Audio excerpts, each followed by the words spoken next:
나이듦, 그것은 시간이 아닌 존재의 깊어짐. 우리는 나이를 먹는다고 말합니다. 마치 시간이 무언가를 앗아가는 듯 젊음을, 건강을, 기회를, 속도를. 그런 식으로 우리는 나이듦을 상실의 언어로 배워왔습니다.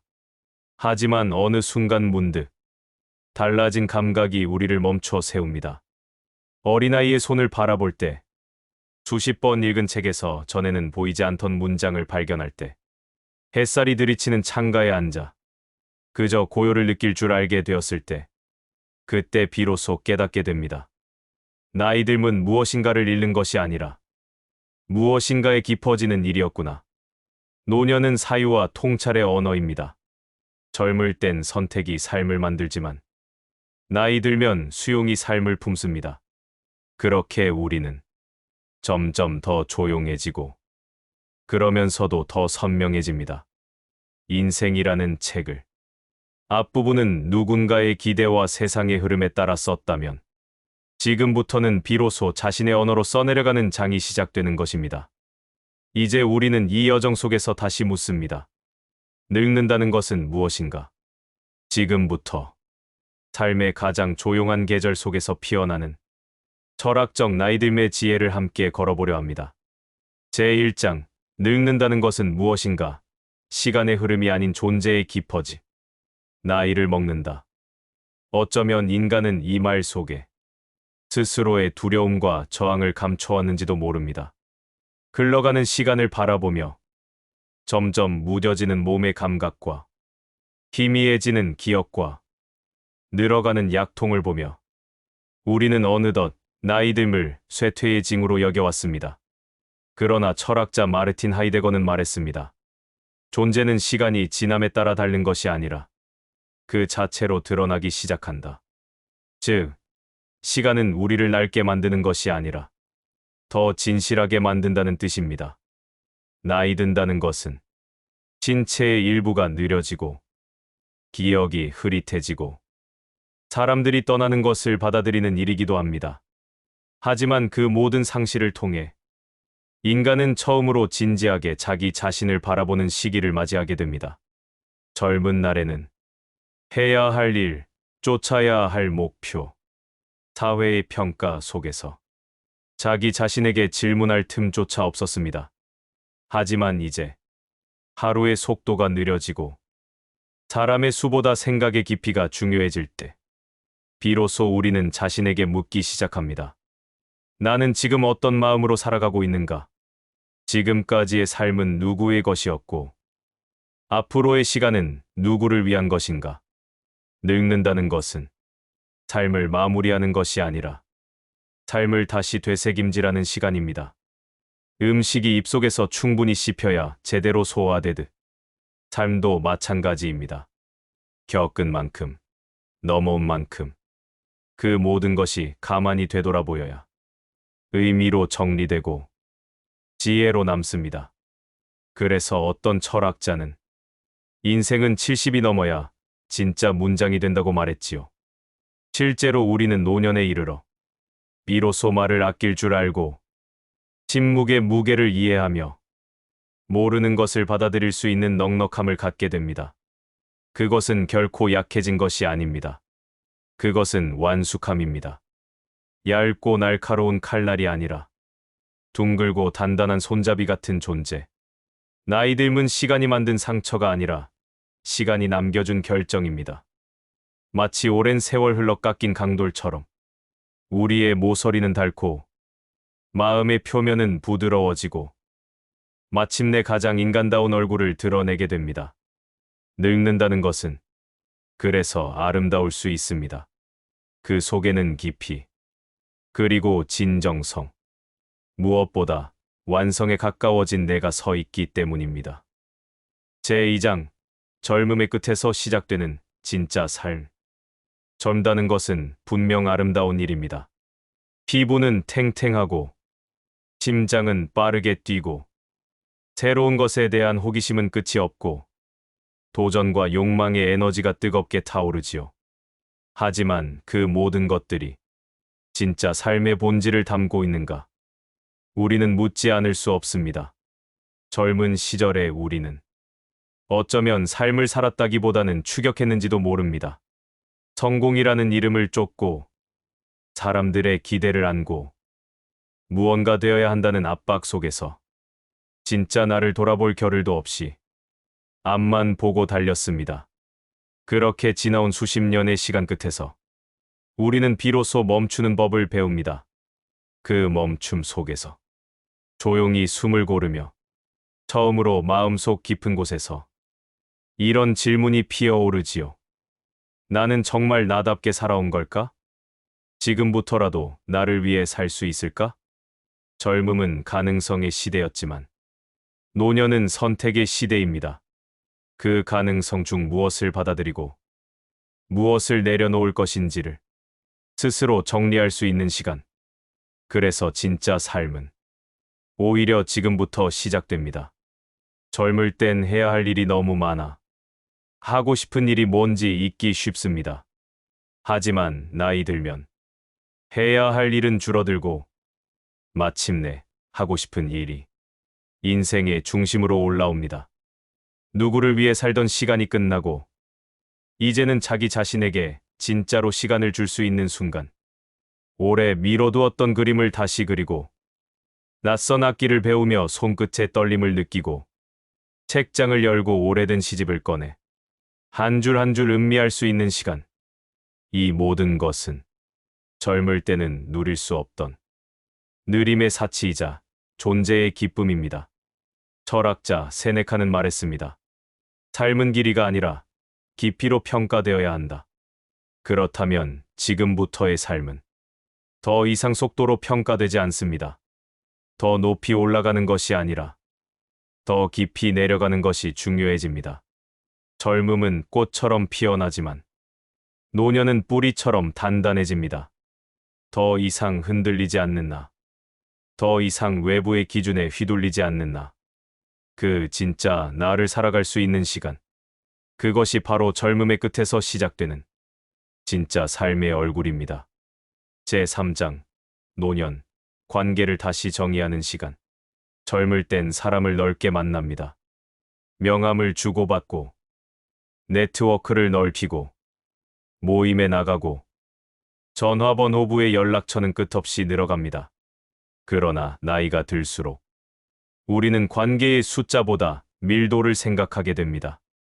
많은 사람과 어울리는 것보다 몇 사람과 진실하게 머무는 일이 더 소중하게 느껴지지요. 이제 우리는 관계를 다시 정의하게 됩니다. 그동안 이어왔던 습관적 만남, 의무처럼 지속된 인간관계, 겉으로는 다정했지만 마음은 닫혀있던 관계들, 그 모든 것을 조용히 점검하며 내 마음이 향하는 사람과의 연결에 더 많은 시간을 쓰고 싶어집니다. 노년은 관계에서 의무를 덜고 의미를 더하는 시간입니다. 과거에는 관계를 유지하기 위해 웃음을 만들어냈다면 지금은 침묵을 공유할 수 있는 사람과 함께 있는 것이 더 큰 위로가 됩니다.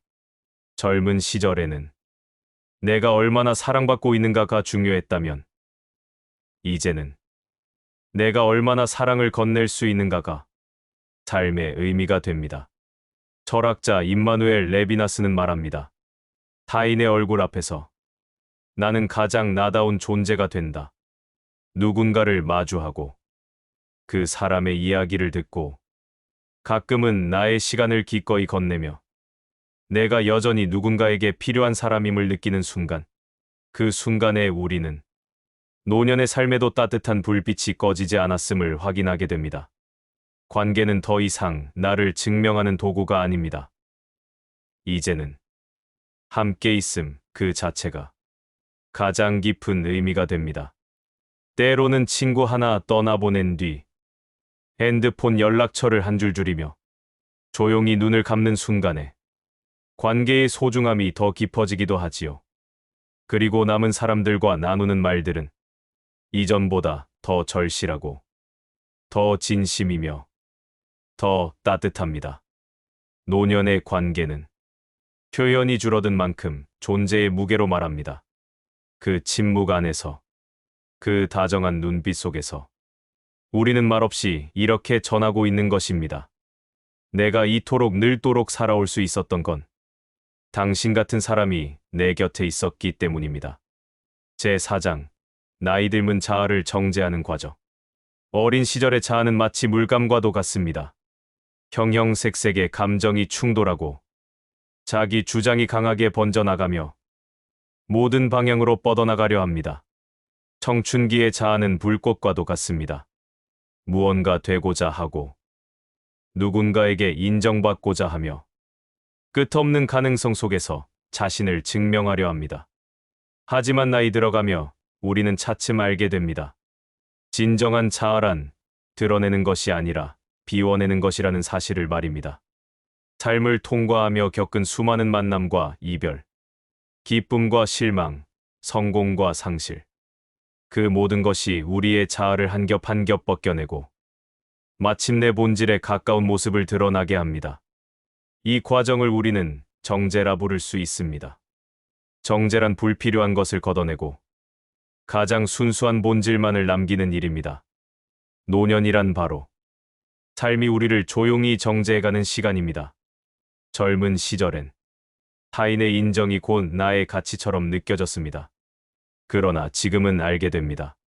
진정 소중한 삶이란 누군가가 부러워하는 삶이 아니라 내가 기꺼이 살아낸 삶이라는 것을 말입니다. 많은 분들이 이런 질문을 하십니다. 나이가 들면 무엇을 해야 할까요? 그러나 어쩌면 더 근본적인 질문은 이와 같아야 할지도 모릅니다. 나는 어떤 사람으로 남고 싶은가? 내가 살아온 날들 중 무엇을 남기고 싶은가? 이 질문을 스스로에게 던지는 순간, 우리는 더 이상 단순히 늙어가는 존재가 아닙니다. 우리는 성숙해지고, 깊어지고, 자기를 완성해가는 사람이 됩니다. 노년이 되면, 말은 줄어들지만 표정은 더 깊어지고, 지식은 나눌 수 있지만, 지혜는 스며들며, 욕망은 사라지되 감각은 섬세해집니다. 이 모든 변화는 쇠퇴가 아니라 본질로 돌아가는 과정, 즉 자기를 정제해가는 순례입니다. 철학자 에픽테토스는 이렇게 말했습니다. 진정한 자유란 더 이상 타인의 평가에 흔들리지 않는 상태이다. 그 자유는 나이 들미 우리에게 건네는 조용한 선물입니다. 젊을 때는 무엇이 되고자 하는지가 중요했다면 지금은 무엇이 남는가? 무엇이 본래의 나를 지탱하고 있는가를 묻게 됩니다. 그 남겨진 것들이 진실되고 따뜻한 향기를 머금고 있다면 그것이 바로 정제된 자아의 향기이며 노년의 존엄이 될 것입니다. 제5장 고독과 침묵 속의 사유. 나이 들매의 철학. 나이가 들수록 고요한 시간이 늘어납니다. 하루의 속도는 느려지고 사람들의 발걸음은 멀어지며 전화기 너머의 목소리도 한층 잦아듭니다. 집안을 채우던 말소리와 웃음이 줄어들고 창밖 풍경처럼 관계들도 조금씩 희미해져 갑니다. 어쩌면 이 고요는 우리가 한 번도 제대로 마주하지 않았던 가장 낯설고 가장 진실한 순간일지도 모릅니다. 그러나 이 고요를 우리는 고독이라 부릅니다. 그리고 이 고독이야말로 노년의 사유를 가장 깊게 이끄는 공간입니다. 고독은 단지 외로움의 다른 이름이 아닙니다. 고독은 자기 자신과 다시 대면하는 시간입니다. 젊을 때는 누군가 곁에 있어야 안심이 되었고 늘 바쁘게 살아야 가치 있는 삶이라 여겼습니다. 하지만 이제는 혼자 있는 시간을 통해 처음으로 자기 자신에게 말을 걸 수 있는 용기를 갖게 됩니다. 나는 지금 어떤 마음으로 살아가고 있는가? 나는 어떤 기억을 품고 어떤 사람으로 남고 싶은가? 고독은 우리의 내면을 비춥니다. 침묵은 삶의 소음을 걷어낸 자리에 조용히 진실을 내려앉힙니다. 이 침묵 속에서는 누군가의 눈치를 보지 않아도 괜찮고 무언가를 성취하지 않아도 불안하지 않습니다. 그저 있는 그대로의 나로 조용히 살아가는 것의 아름다움을 깨닫게 됩니다. 어느 철학자는 말했습니다. 고독은 인간의 영혼이 쉬어갈 수 있는 가장 고요한 방이다. 그렇습니다. 고독은 인간이 자기 자신으로 돌아가는 통로이며 삶을 되새기고 정리하며 마침내 받아들이게 만드는 힘입니다. 이제 우리는 말수가 줄어드는 것이 아니라 말로 다 하지 않아도 되는 평화를 알게 된 것이고, 사람이 적어지는 것이 아니라 오직 진짜 사람만 남는 방식을 배우는 것입니다. 노년의 고독은 존재가 가라앉는 시간이 아니라 존재가 맑아지는 시간입니다. 그 속에서 우리는 자신의 삶에 대해 다시 질문하고 또한 조용히 답을 써 내려갑니다. 그리고 마침내 그 고요한 여운 속에서 이렇게 속삭이게 됩니다. 이제는 충분히 살아왔구나. 지금 이 고요 속에 내가 진짜 나였구나. 제6장, 삶의 마지막 챕터를 스스로 써내려가는 존재. 책을 읽을 때 마지막 장이 가까워지면 우리는 본능적으로 호흡을 가다듬습니다. 이야기의 결말이 어떻게 맺어질지, 남겨진 인물들은 어떤 선택을 할지, 작가가 어떤 여운으로 독자를 떠나보낼지를 한 장 한 장 음미하게 됩니다. 삶도 마찬가지입니다. 우리는 모두 자신이라는 한 권의 책을 쓰며 살아왔습니다.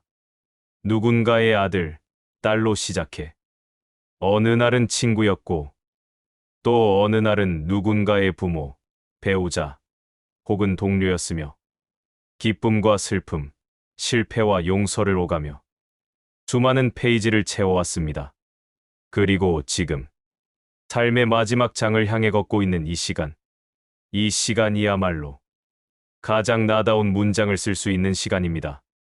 많은 분들이 노년을 마무리하는 시기, 정리하는 시간으로 여깁니다. 하지만 조금만 시선을 달리하면 노년은 스스로의 삶을 가장 온전히 표현할 수 있는 마지막 기회이기도 합니다. 이제는 타인의 기대나 사회의 평가로부터 자유롭습니다. 이제는 이미 겪은 것들을 바탕으로 더 이상 증명할 필요 없이 자유롭게 자신만의 삶의 문장을 써내려갈 수 있는 때입니다. 지금까지의 삶이 누군가의 시선으로 채워진 문장이었다면 이제 남은 장들은 내가 내 목소리로 써야 할 문장들입니다. 무엇을 후회하고, 무엇을 남기고, 무엇을 놓아주고, 무엇을 사랑하며 이 삶을 마무리할 것인지, 그 모든 선택은 누구도 대신해 줄 수 없는 한 사람의 존엄한 저작권입니다. 그리고 이 마지막 장은 조용하지만 단단하게 이전의 모든 페이지를 의미 있게 완성시켜줍니다. 어느 현자는 말했습니다. 죽음은 삶의 반대가 아니라 삶을 하나의 완성된 형식으로 만들기 위한 구조다. 그렇기에 우리는 두려워하기보다 그 마지막 문장을 정성스럽게 준비해야 합니다. 삶이 혼란스러웠던 분들에게는 마지막 몇 장이 오히려 조용한 질서를 안겨줄 수 있습니다. 그것은 누군가에게 용서를 구하는 말일 수도 있고, 누군가에게 감사의 마음을 전하는 짧은 편지일 수도 있습니다. 혹은 오랜 침묵 끝에 자신에게 처음 건네는 다정한 독백일 수도 있습니다. 지금까지 정말 수고 많았어요. 당신은 충분히 좋은 사람이었고, 이만하면 잘 살아낸 인생이었습니다. 삶의 마지막 챕터는 화려하지 않아도 좋습니다. 명문이 아니어도 괜찮습니다. 다만 그 문장이 당신 자신의 손으로 써내려간 진실된 문장이라면 그 자체로 이미 빛나는 마무리가 될 것입니다. 에필로그. 나이든, 그것은 완성되어가는 한 편의 예술입니다. 우리는 지금까지 나이듦이라는 주제를 통해 삶과 존재, 시간과 자아, 관계와 고독, 그리고 죽음 너머의 의미까지 함께 걸어왔습니다. 그 여정의 끝에서 우리는 알게 됩니다. 늙는다는 것은 단지 시간이 흐른 결과가 아닙니다.